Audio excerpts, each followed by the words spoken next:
आप में से ज़्यादातर लोग ये जानते होंगे कि छत्तीसगढ़ का नाम जो है यहाँ छत्तीसगढ़ होने के कारण यानी 36 किले होने के कारण पड़ा है। 1 नवंबर सन 2000 को ये नया राज्य बना जब केंद्र में अटल बिहारी वाजपेयी की सरकार थी।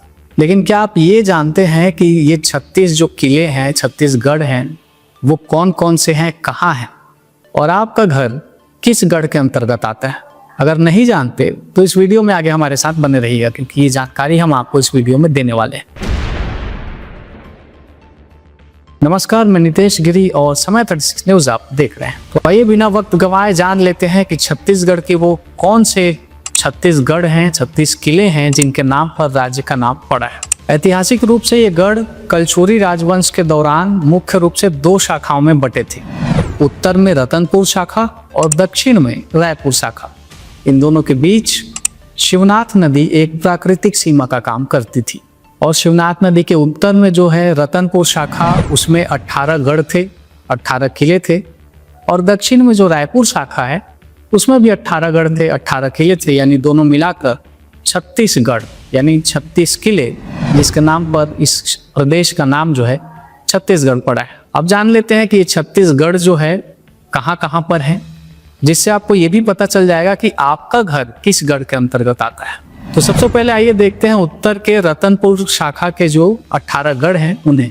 इसमें सबसे पहला है रतनपुर, दूसरा विजयपुर, तीसरा पंडरभट्टा, नंबर 4 पर है पेंड्रा, फिर 5वां केंद्रा, 6वां बिलासपुर, 7वां खरौद, 8वां मदनपुर, चांपा यानी कि 9वां कोटगढ़, 10वां कोसगई यानी छुरी, 11वां लाफागढ़ यानी चैतुरगढ़। इसे छत्तीसगढ़ का कश्मीर और सबसे मजबूत प्राकृतिक किला भी माना जाता है। इसके बाद है उपरोड़ागढ़, मातिनगढ़, करकट्टी, मारो, नवागढ़, सेमरिया और ओखर। ये 18 गढ़ जो है रतनपुर शाखा के हैं। और अब आइए देखते हैं दक्षिण में जो रायपुर शाखा के 18 गढ़ हैं वो कौन कौन से हैं। तो रायपुर शाखा के अधीन आने वाले ये जो गढ़ हैं ये मुख्य रूप से रायपुर, दुर्ग और धमतरी और महासमुंद जिले के क्षेत्रों में स्थित है, जिसमें सबसे पहले है रायपुर, दक्षिण शाखा का मुख्य केंद्र। इसके बाद सिमगा, उमेरा, राजिम, फिंगेश्वर, लवन, पाटन, दुर्ग, सारधा, सिरसा, अकलबाड़ा, मुहंदी, खल्लारी। यहाँ का मैं आपको बता दूं कि खल्लारी का भीम खो और मंदिर जो है काफ़ी प्रसिद्ध है। इसके अलावा सिरपुर अपनी प्राचीन बौद्ध और हिंदू वास्तुकला के लिए भी प्रसिद्ध है।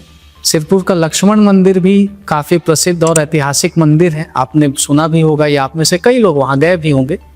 खैर, इस वीडियो में आगे बढ़ते हैं। सिरपुर के बाद जो है अगला गढ़ सुअरमार, सिंगारपुर, तेंगनागढ़ और सिंघनगढ़। ये 18 गढ़ जो हैं रायपुर शाखा यानी दक्षिण वाले शाखा में मौजूद है। रतनपुर शाखा में 18, रायपुर शाखा में 18। शिवनाथ नदी के उत्तर और दक्षिण में ये 18 गढ़ मिलकर बने 36 गढ़। अब आप लोगों के मन में ये सवाल आ रहा होगा कि भाई ये सारे गढ़ यानी ये सारे किले इस समय तो इन क्षेत्रों में है ही नहीं।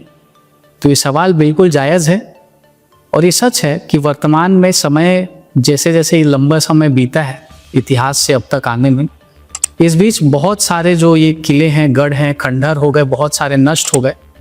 और ये जो मैंने 36 गढ़ बताए हैं इन जगहों पर ये मौजूद थे। वर्तमान में इसमें से अधिकांश जो है नष्ट हो गए हैं, कुछ खंडहर हो गए हैं और कुछ अभी तक बाकी हैं जिन्हें आप देख सकते हैं। मैं आपको बता दूं, रतनपुर और चैतुरगढ़ यानी लाफागढ़ जैसे किले आज भी मौजूद हैं और पर्यटकों के लिए आकर्षण का केंद्र है।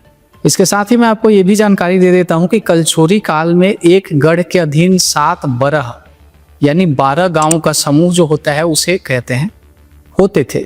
यानी एक गढ़ लगभग 84 गांवों का प्रशासनिक केंद्र हुआ करता था। तो ये जानकारी आपको कैसी लगी आप हमें कमेंट करके ज़रूर बताइएगा और ये भी बताइएगा कि आपका घर किस गढ़ के अंतर्गत आता है, आप किस क्षेत्र में रहते हैं। और बाकी लोगों तक भी इस वीडियो को शेयर करिएगा ताकि बाकी लोगों को भी ये जानकारी पता चल सके।